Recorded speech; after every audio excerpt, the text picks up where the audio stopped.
ഇവന് പിന്നെ ചായ കാണാൻ മേല. ജോസ് കുടിക്ക്. എവിടെ തിരിഞ്ഞാലും ചൂട്. വഴിയുണ്ട്.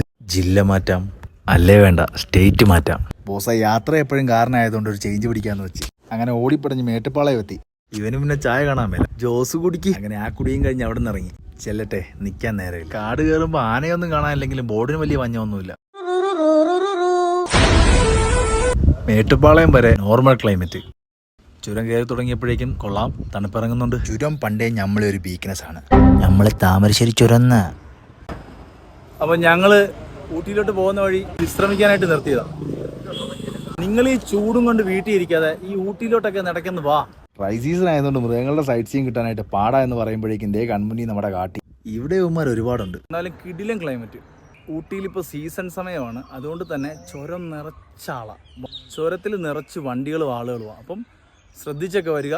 പിന്നെ നമ്മൾ മേട്ടുപ്പാളയം വഴിയാണ് വരുന്നത്. മേട്ടുപ്പാളയം എത്തുന്നത് വരെ അത്യാവശ്യം ബ്ലോക്കും കാര്യങ്ങളും ഒക്കെ ഉണ്ട്. പിന്നെ അവിടുന്ന് ചുരത്തിൽ കയറി കഴിഞ്ഞാൽ പിന്നെ ബ്ലോക്ക് കുറച്ച് അധികമാവും. ഇങ്ങനെ എന്തെങ്കിലുമൊക്കെ പറയുമ്പോഴേ എന്റെ മനസ്സിനൊരു സന്തോഷം ഉണ്ടാവുള്ളൂ. ഞാൻ എന്റെ സന്തോഷം നോക്കിയാൽ